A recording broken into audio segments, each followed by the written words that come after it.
All right, we'll call this meeting of the Freeman School to order. First item on the agenda is the Pledge of Allegiance.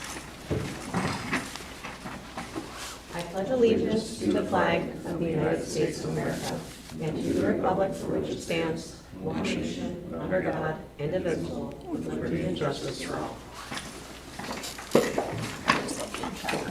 Roll call. Emily. David. Yep. Doug. Yes. Carissa. Yes. Cody. Next item on the agenda is the approval of the agenda. We'll require a motion to approve the agenda. Do I have a motion? Or wait, are there any amendments? Yeah, one small amendment. We forgot that Katie had the elementary principals conference, so she will not have an update for us. So this will be a superintendent update. So we'll strike H number 1. All right, then I'll require a motion to approve the amended agenda. Do I have a motion? So moved. Motion by Cody. Do I have a second? Second.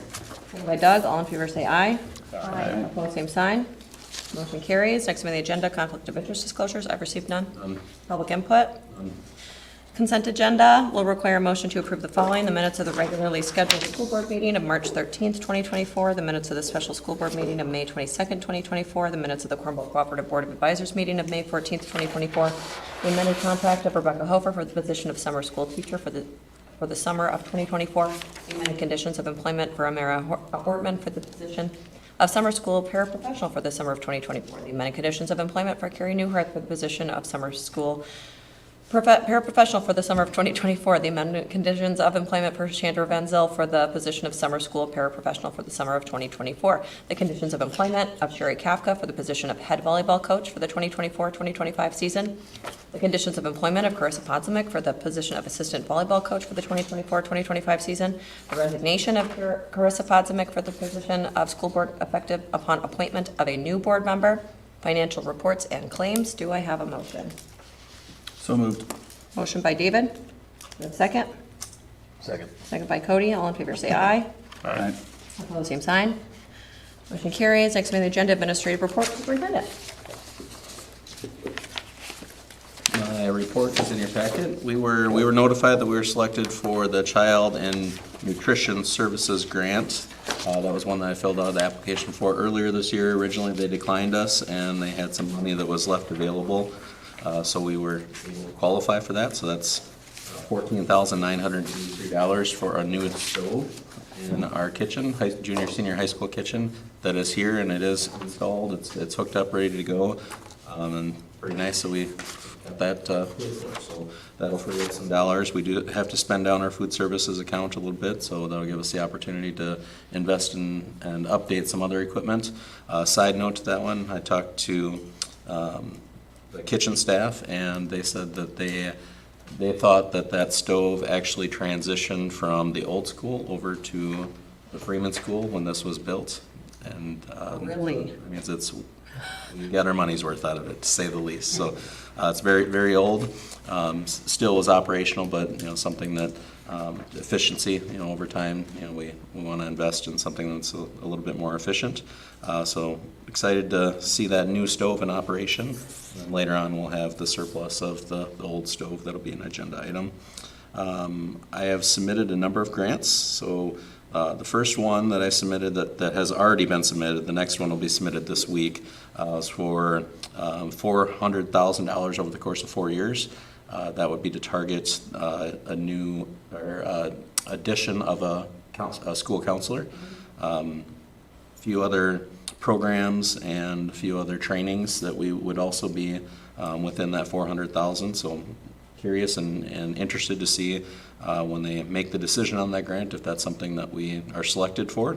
The second grant that I will submit by the due date of this coming Friday is for $250,000. That's for CTE Innovative Equipment Grant. So I got a list of items from Keith that he was targeting for updating some equipment in the shop. A good chunk of that is CNC equipment. So I feel pretty good about our selection for that. And then the other innovative component for this equipment grant would be for a commercial grade kitchen to be installed in the back of our ag room. That's something I had communicated before the end of the school year with Miss Penner, and something that we were targeting for the back of that classroom, so we can do foods class and ag classes within that environment. We have letters of support, which is always very encouraging, coming from 2 of our junior colleges within the state, and then I'm working on another letter of support from another electrical company that I've been in communication with. So feeling pretty good about it. The school district is listed in the grant that we are committing the dollar amount that we discussed as the Facilities and Grounds Committee for the up to $70,000 for each of those projects. So typically, when you write grants, if you have matching funds that are tied to it, that increases your odds of being selected. So we'll see. There's no guarantees, but that's a pretty hefty amount of money just in those 2 grants right there. Hopefully, we'll be selected for both of them. I've communicated with a construction company to replace the drain pipe that's outside the office. That's where you see the leaky tiles up by the exit sign. That has been something that's been on the radar for a while here. It doesn't leak very often, but if we get downpour rains, or if we get ice dams on the outside of the building, that pipe fills up with water and leaks out the top. So they're going to come in and replace the whole line from the girls' bathroom out to the edge of the building where it exits the building, replace that with PVC pipe options. So be nice to get that fixed here. That should happen before August 1st. We have requested quotes to update the mural in the gym. So I got 2 different companies that I'm working with on that. One would be a vinyl company, where it'd be actually vinyl that would stick to the walls. Is one option. A lot of schools are going with the vinyl option versus the painted option. And then the second option would be the painting of the mural as well. So looking to get different quotes for both those 2 options in the future. Larry has selected a mower, so he has gone through the process of just looking at all the options that we have available within our community.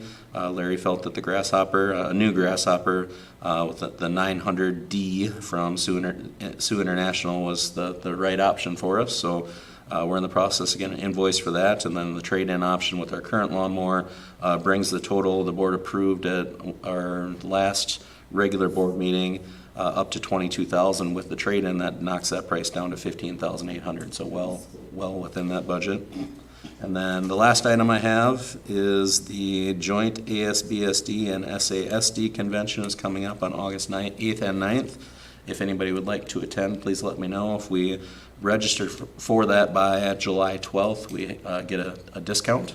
If we have 3 board members that go, 1 administrator gets attendance for free. So let me know by July 12th, if that's something that you'd like to attend. And then everything else you see in my report will be later on when we talk about the Ed School Climate Survey results. Sounds good. All right, next item on the agenda, unfinished business. There's none. New business. The school board will hear a budget update from the board. So in your packets are the budgets, proposed budgets for next year. Nothing really has changed. The only thing that I was able to update was benefits. Now that we kind of know what everyone's elected for next year, I was able to update those numbers. And then I have our revenue numbers for title, so I was able to, title and REAP. So I was able to do that budget and finish that up. But other than that, nothing major has changed in any of them. It's all pretty much what you saw last time. Any more questions on them? For me. Nope. We want to talk about final approval for that. Yeah, so I was thinking July at our next board meeting, we could do a final approval. I think that's what a lot of school districts do, is they approve their budget in July. Okay, not September, like we've traditionally done. Okay. Sounds Is good. Schoenfish scheduled audit yet? No. He told me she emailed me, one of the CPAs there emailed me like 3 weeks ago saying it would be within the next month. Okay. But I haven't touched base since then, but they are behind. I think a lot of schools are Yeah, that's what I heard at the waiting or Cornwall just got. cooperative meeting, is that it's way behind. Yeah, so we aren't the only ones, but it would be nice to have that done before we approved our budget, because that affects our cash balances in the end. So I'll reach out and get a answer, and I can relay that information though. Sounds good. Great. The school board will discuss food service bids that were received. So we, actually not me, the Canastota business manager reached out for food bids because we kind of do an agreement with Canastota, us and Ethan. So really we're choosing the two lowest bids, which is Prairie Farms and Cashway. And those are the quotes you see there. So this is who we've gone with in the past as well. So we wouldn't be changing anything, but they were the lowest bid for milk. Any questions or further discussion? If not, then I will take a motion to approve the food services bids that were recommended. Do I have a motion? So moved. Motion by Carissa, do I have a second? Second. Doug, was that you? Yep. Second by Doug, all in favor say aye. Aye. Opposed, same sign. Motion carries. Next item on the agenda, the school board will receive a report about the Ed School Climate Survey results. Okay, in your packets, you have a number of documents that were tied to results from the Ed School Climate Survey. The first stapled document would be, you can see in the top left corner, that's Freeman Elementary.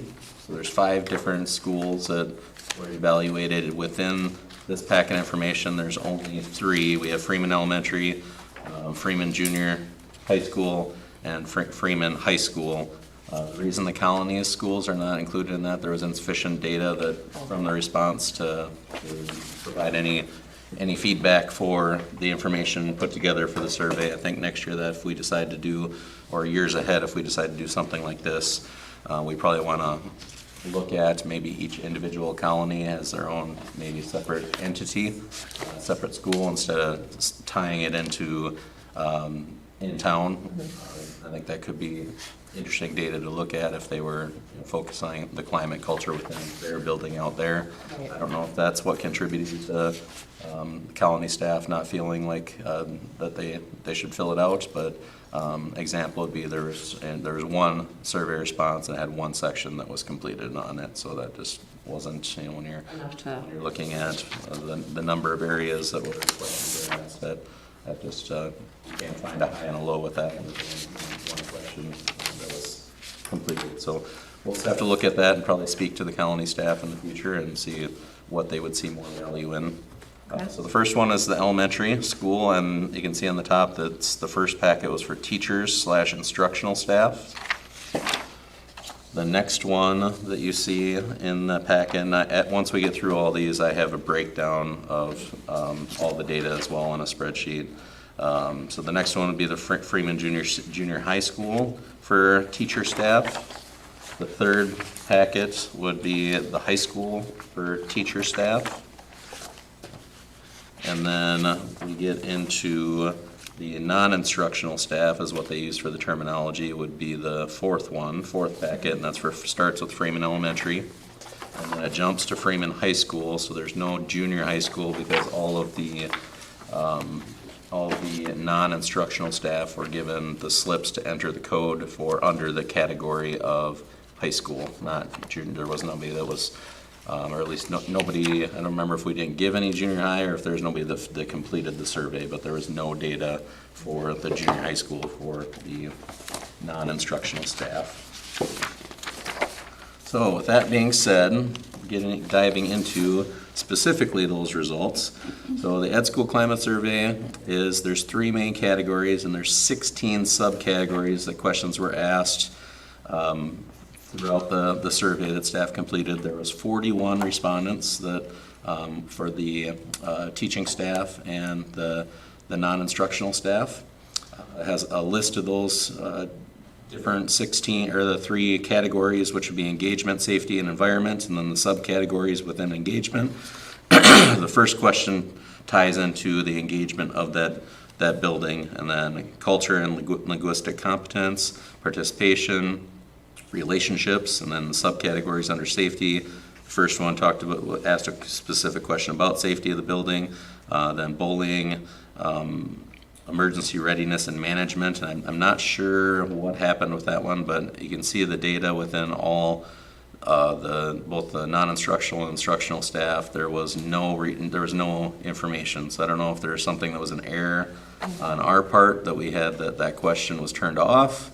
But something is really odd with that there was no data for anybody on that one. I can't imagine it's that everybody chose not to answer that question. So that's something we'll have to look into in the future if we decide to use this platform again. After the emergency readiness and management, emotional safety, physical safety, substance abuse, and these are the bullying and the substance abuse. That's talking about how the building is viewed in our student behavior throughout each of the buildings. And then under environment, we got environment, discipline, instructional environment, mental health, physical environment, and physical health. Those are the total categories that were assessed. And then that second sheet has a breakdown of the averages for Freeman Elementary. The top part of that second document you can see is teachers/instructional staff. So the highest, I pointed out the highest ranking for males and the highest ranking for females, then the lowest category ranking for males and lowest category for females. I figured out the average ranking for all areas for males, the average ranking for all areas for females, and then the average ranking of all areas for both genders. So for Freeman Elementary, the highest rated category was at 287, and if you look down at the bottom, it has the areas and what the labeling is for each of the areas for the scores. Of anywhere that's ranked a 400 to 500 is most favorable is the title they used. 300 to 399 would be considered favorable, and 100 to 299 would be a score of least favorable, were the three categories listed. So for the that's 287 is for the highest ranking for Freeman Elementary. That was physical environment was that category. For junior, senior high school, like I mentioned earlier, for the highest ranking, there was nothing for males that was recorded. And then for this is purely just males. This is not the whole elementary or the whole senior high school. For the senior high, 442 was the highest ranking. So you can see that was very interesting data to me that the elementary males were so low in for their ranking, and this is for the highest ranking. The highest ranking being as low as what it was, and then the Freeman High School was as high as 442, which is in the middle of the most favorable. Very interesting looking at that one. Looking at the females, a little bit more consistent between elementary and high school. The category that was ranked the highest for the females at a score of 423 was physical safety. And then for females, we had junior high staff fill that out, and that was the slightly lower than the other two schools at 384. The area that they felt was the highest category was discipline. And then for senior high was physical safety at 401 points. And now getting into the lowest scores. So for Freeman Elementary, as you can imagine, with the low score for the highest ranking, they were the lowest score for the lowest ranking as well at 160, which was that was the area that was the lowest individually scored of any of the survey responses for any of the subgroups. At 160 was substance abuse, and that's listed. And there's a pattern with substance abuse that there's multiple staff that feel that there is a concern with substance abuse of our students within our district, and that's something we're going to have to dive into with our continuous school improvement plan. I think that would be something that would be very valuable to dive into that and discuss that a little deeper, and then maybe even set some goals surrounding that for future improvements of our district. I'm not sure there's any data that's out there that we can connect with other than the student discipline data. If there's cases of poor choices that maybe are made and are shown that data shows during our school year in our disciplinary data. That could be something to look at, but it'll be interesting to hear more about the staff's perception in that area. But it is a perception that was in multiple areas. So that was 160 for the elementary, no data for the males, again for the junior high. For the senior high, lowest rating was 315, so you can see a pretty significant difference there again between the lowest at the elementary for males and the lowest at the high school for males. 160 in comparison to 315, that's pretty significant. And the category that was ranked lowest for senior high was substance abuse.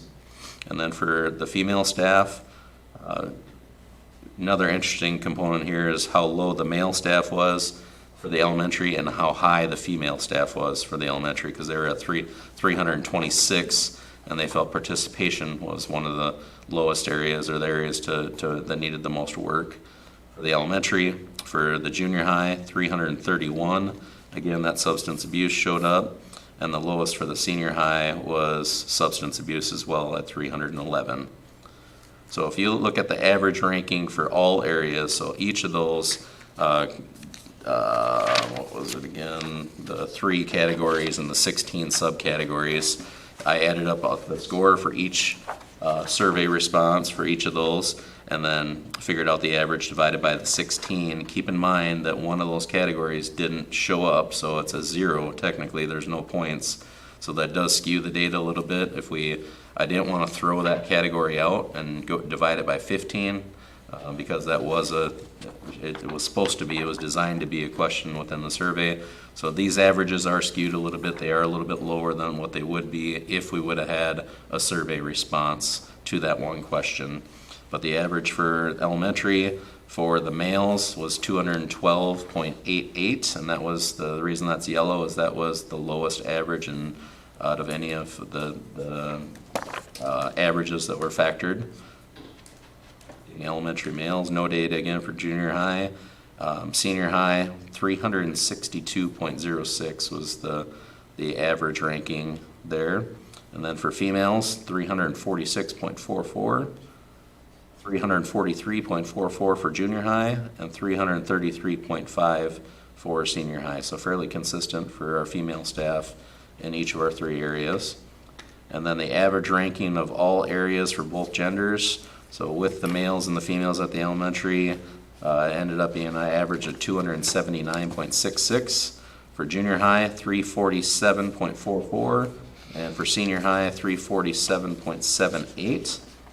So those were each site as an average. And then when you factor all 3 sites, the total average for our instructional staff for all 3 sites was 324.96. And then the males for both sites, or for all 3 sites, technically 2 because we only had 2 survey areas, 287.47 for the males and 341.13 for the females. So a little bit with that total average for the instructional staff. It is in the favorable, but it's in the bottom quarter of the favorable. It'd be nice to, in the future, that if we can continue to build that staff feedback and get more to the high end of the favorable or the lower end of the most favorable. We had glimmers within our building of our instructional staff showing that they felt we were at that point, but a few that that did not feel that way. So there's some work to be done there yet. And then the non-instructional staff, same concept. We had no data for the junior high though. That was all the non-instructional staff were reported under the senior high. So the numbers for the non-instructional staff were a little bit higher than the instructional staff. The highest in green, as you can see, the average ranking for all areas for the females was at 377.13, and that is the highest ranking, the reason that's green, of any of the subgroups that filled out the survey in our district. Would you like me to go through each one? For the non-instructional as well? No, I think I kind of got the sound of that. Most of it. I almost fell asleep there for a minute. So. One final thing, and then I'll save you from hearing my voice anymore. So you got the total averages that would be instructional and non-instructional. So that's as a district, all staff. For males, our entire staff had a 2.98.77 final ranking, average ranking, and for the females, 344.82. And that gave a grand total for all staff, males and females, for instructional and non-instructional, a final ranking of 328.35.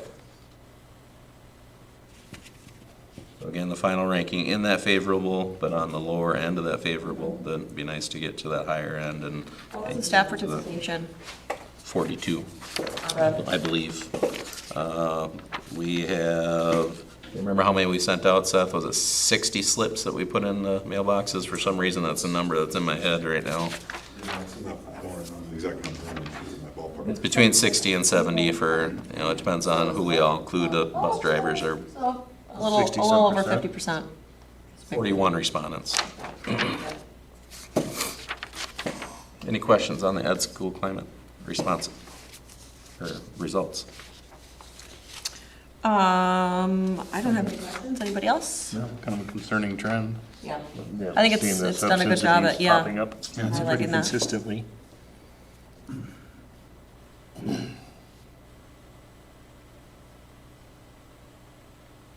Yeah, I mean, I agree with you that there's gonna have to be some probably action that. Yeah.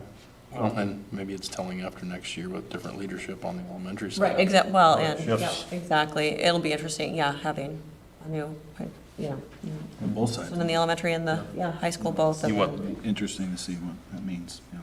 is, when I see participation, but it's still in the 300s, but that substance abuse number is low across the board, concerning. Mhm.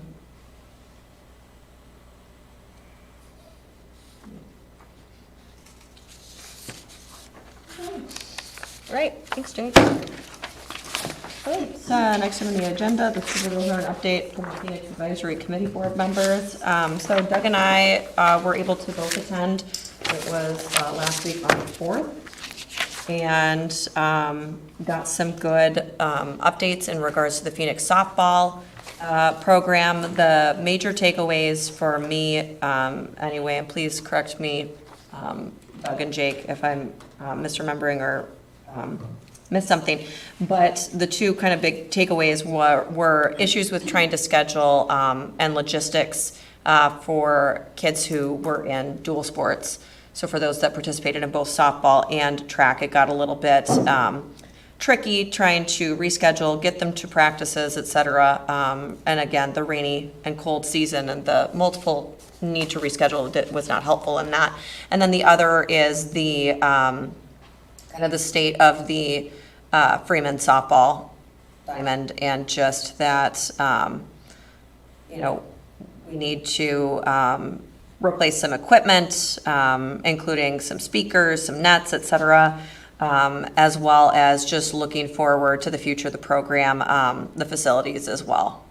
So, which I know we've already talked about softball fields at nauseums, but it was reiterated that that is a real need for this program as well. Anything else that I forgot?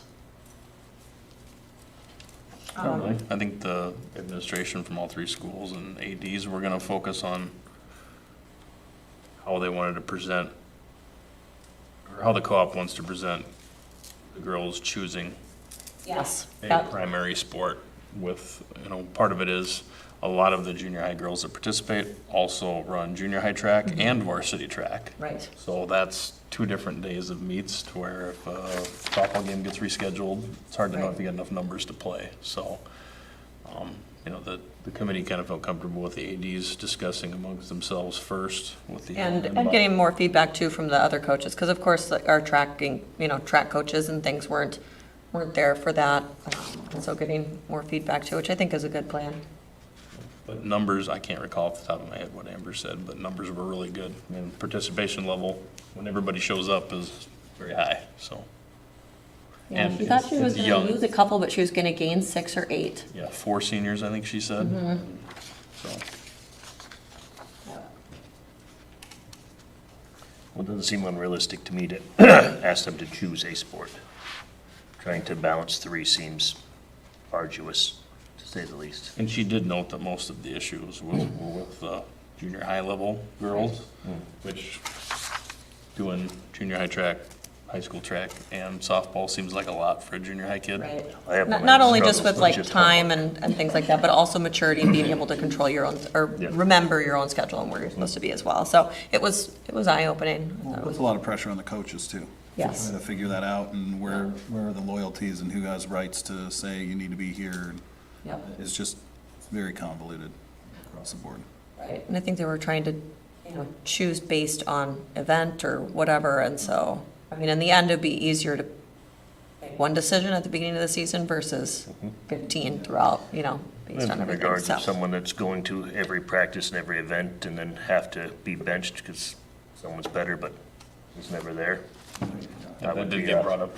I'd be a little pissed off if somebody got to play and was never at practice. Right, Yeah. it's a tough situation, so. That's a good discussion. I was comfortable with the ideas that the ADs were going to go get some more comments and thoughts from the other coaching staff and kind of determine a path moving forward. And then we'll discuss it more at that time, but just get more information first, so. And luckily, it's summer, so we have time. Anything I missed? Nope, that's good. Otherwise, okay. Freeman Academy is gonna have a new AD that has not been named yet. That was the only other thing. That's right. Sheila's no longer going to be Right. AD there, so. She was outgoing, yep, that's right.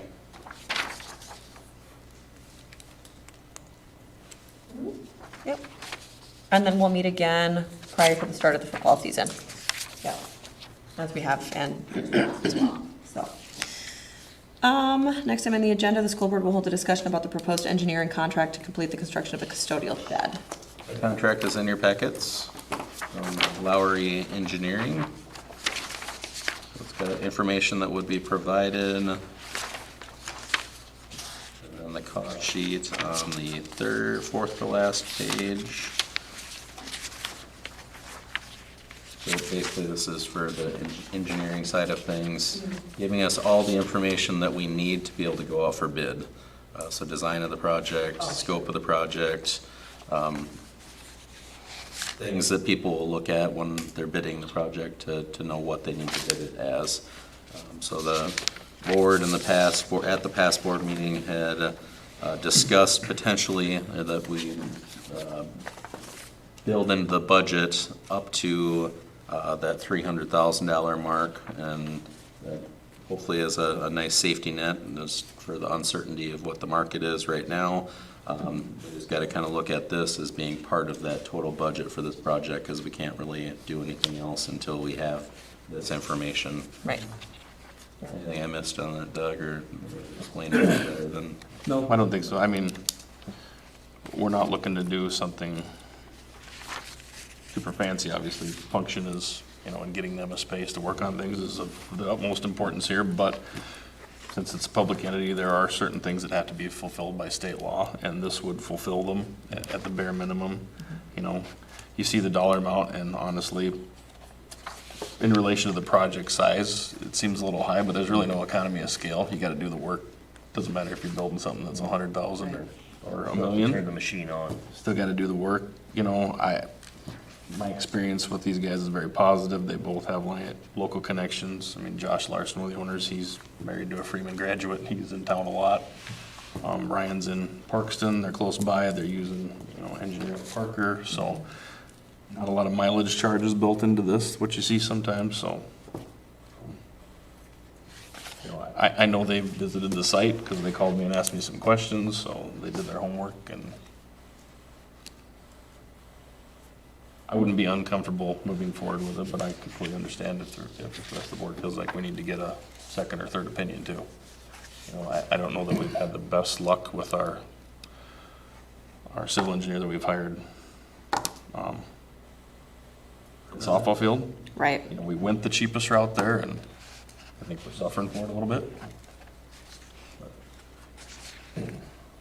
I think that seems reasonable. I'm not opposed to it, and I feel like we can still get the project under budget even with this cost.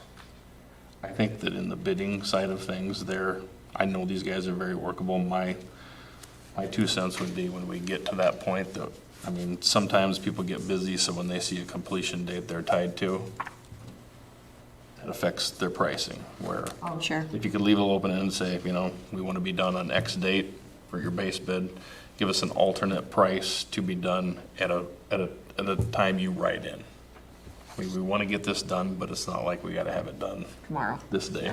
You know, For certain aspects, I think we can be flexible on. I mean, there's gonna be some parts of it that I think we're gonna have to toe the line on a completion date, but. yeah, I think it's got to be within reason, but I also don't want to limit local guys doing Yeah. work because they're, you know, so busy right at the time it bids, you know.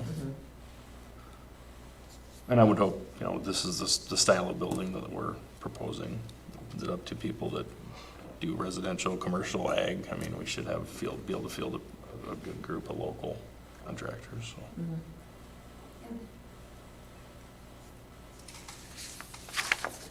I'm comfortable moving forward with that. I am as well. I am as well. Anybody opposed? The same damn word. Any further discussion or questions? God, it was- If not, we'll require a motion to approve the engineering contract to complete the construction of a custodial shed. Do I have a motion? So moved. Motion feel like I won by, that. yeah, Cody. Second by Carissa? Sure. Okay, second by Carissa. All in favor, say aye. Aye. Opposed, same sign. Motion carries. Next item on the agenda, the school board will hold a discussion about paint quotes received for the junior, senior high school plays. We have 3 that were received. All very similar. Very, very small dollar amount that separates all 3 quotes. Does the third one, they're not as detailed, so are they doing, you know, the sandblasting and everything that the other two are doing? So, yeah, we are gonna actually go out and secure quotes for the sand, and it's not, probably not gonna be sandblasting. I talked to a sandblaster this morning. That individual felt it would be just way too much of a mess, and the amount of prep work would be like multiple days of prep work leading up to it, just to make sure it didn't harm anything else, and still having a risk that it could compromise the floor and ruin the floor, the carpeting. If it were a concrete floor, then that would be a little bit different scenario, but dust is another issue with sandblasting, that they were worried about our HVAC system, our whole, you know, the whole environment basically here, dust everywhere, if they went the sandblasting route. So there is a dry ice option that has been discussed as well. We talked to another individual from Mid-Continent Restoration today. He felt that there's potential with either one of the sandblasting options that it could compromise the block for the future. So he recommended it's a type of paint that you can paint, or glue. It's kind of like a glue. You put the glue on, put paper over top the glue, let it dry, and then we peel the paper off, and that peels the paint with it. He's going to come on site. He's not 100% sure that that's going to be the right application for, you know, getting this paint off the walls, but felt that it was worth a try. So he's going to come on Wednesday. They're going to leave it. They're going to try an area. They're going to leave it for Thursday. Come back Thursday, peel it off just to see if it actually works. So the problem is all stemmed off of, back in the day, there was a water-based paint that was applied to all of this original building.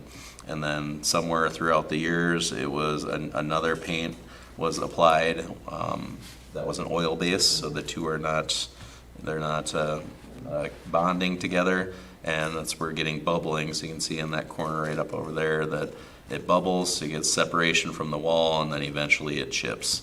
So if we were just to scrape it, the painters that I talked to felt that over time we'd end up in the same boat, that it would just, you know, separate and be in the same situation. So they felt that we had to try to get something that's going to get both coats of paint off the wall and just start over again.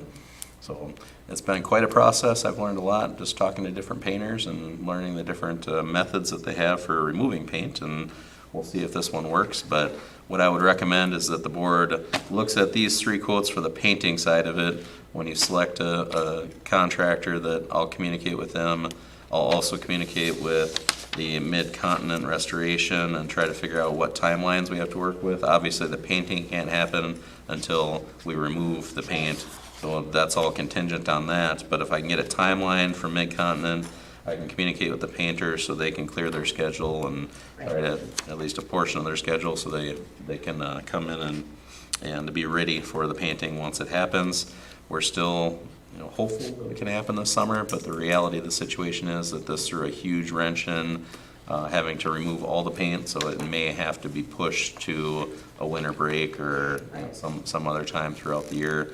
We'll wait and see, but if we approve the quote and we select a paint company, at least we can start that planning process and work with the 2 different contractors and figure out when we can make that happen. But so the quote for the Mid-Continent Restoration, we're budgeting in for next year's budget, so technically that'll be approved. And when that budget is approved, I could run, if that's okay with the board, I could run the quotes that we received for that through the Facilities and Grounds Committee for the selection to make sure we have 2 board members that are okay with that prior to the formal approval when we approve the budget in July. I'm comfortable with that.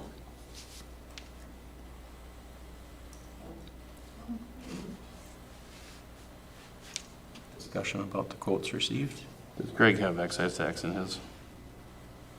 Because that bill hour would be low if he doesn't, and he's got to pay excise tax on his labor and materials.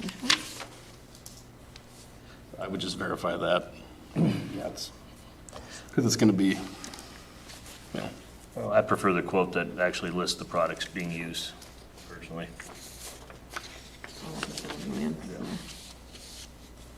and he doesn't have excise tax on his either.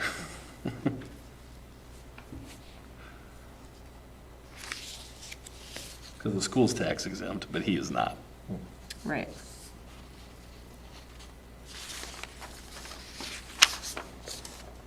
Which these guys are used to doing stuff for school districts under a prime contractor, so they never pay, they always get an exemption certificate because the prime contractor pays the tax on the whole project, the excise tax for the whole big dollar amount, so that's why it goes differently, because, like, I know Randall, I don't think he's probably worked directly for a school district before, it's always through a prime.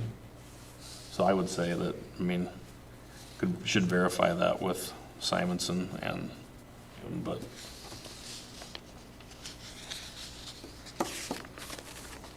they're all 3 good painters, so you're not gonna go wrong with any of them. But And I would almost, looks like they shared notes. The quotes are so close. It'll cost what it costs. That's right. I'm more expensive than everybody else, so their estimates don't look like mine. No, I'm just saying that I think it's crazy how it's a $140 difference between 3 estimates. Yeah, it is. For paint's paint, it's pretty common. And 2 of them are $17.51 a part. If you'd have made them do their own prep, you'd see wild variations. They just showed up in painting.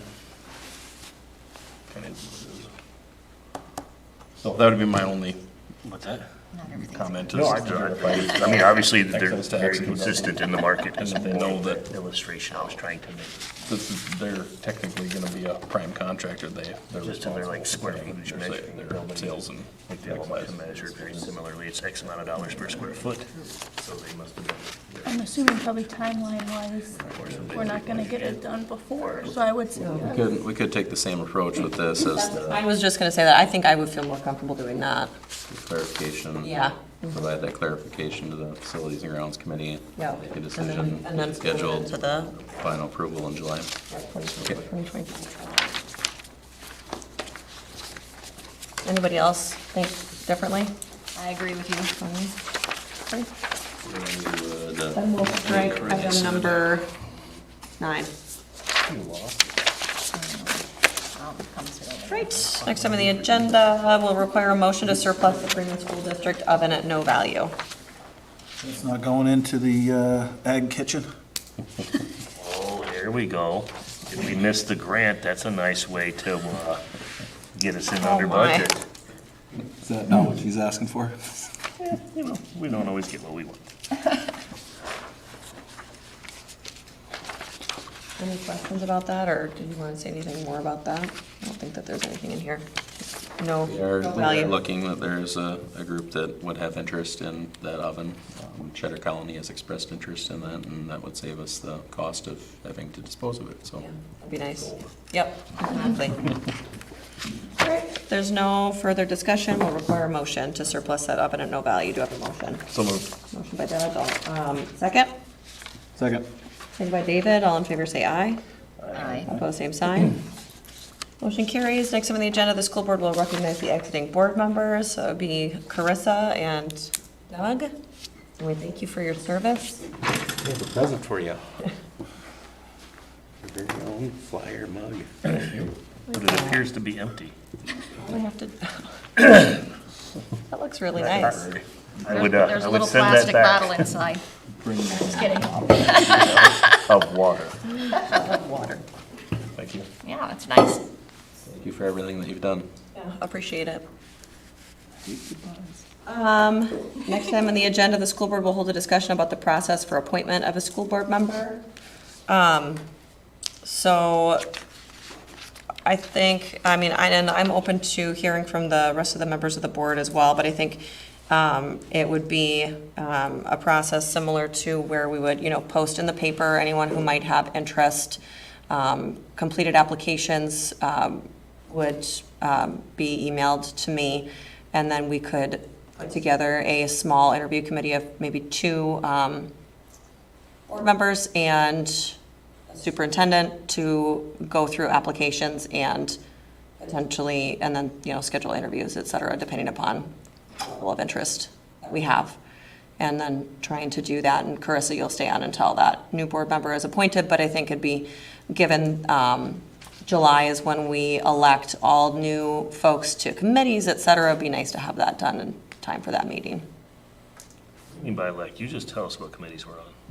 I always ask. Oh, I was gonna say, it seems like we're being voluntold to do those committees. Yes, that's intentional. Yes, correct. And you're a mother. Right. I think that's a good process. Okay, does anyone, I'm interested in being on the interview committee, obviously, and then, just because I'm gonna receive the application, so that seems to make sense. Who else would like to be on the committee? I nominate David. I was gonna say the same. I was gonna say, I think we should make Carissa do it since she's the one leaving. It's a valid point. It's your place. Wouldn't you want to That's have a hand in? Depends how much you trust me, I guess. Trust you. Trust you implicitly. Well, I mean, I didn't vote for you. I mean, nobody did. You. I was gonna say. Thoughts? What else am I missing, Jake? Any other details? I think that covers it. I did reach out to Sam and ask him what the appropriate process would be. Yeah, so we did get guidance to make sure that we're even. For appointment when it's not running an election, when it's a resignation, then it takes board approval for it. There's not another election that would happen. But Sam did say that we should make sure that we go through the full process and Yeah. the It will be on the July agenda, to vote on it. And just, after board approval of the selected candidate, and that person would finish out Carissa's term. That'd be 1 year, right? Yep, just a 1-year term. And certainly, if anybody has any questions, they can reach out to any of your friendly board members. Okay, so where did we land? Who else wants to be on the Right in the middle. interview committee? I Are can, we- unless that's not appropriate. What's your seat I there, think it'd be Philly? appropriate. Why not? Just all. Yeah. I think it's the most appropriate, I really do, because if you're Yeah, I agree. rotating, I think I that's. really just wanted to put David down. I feel like he sits all the way down there. I was put here on the end. And then, Elected. do we want to talk about it? Well, we have the timeline in place, so we'll post in the paper, and then we'll, depending upon availability and interest, go from there and just make sure that we have everything and recommend everything done in time for the July board meeting. So that's about 4 weeks. And it can go on the website too. Yeah. We can all share it.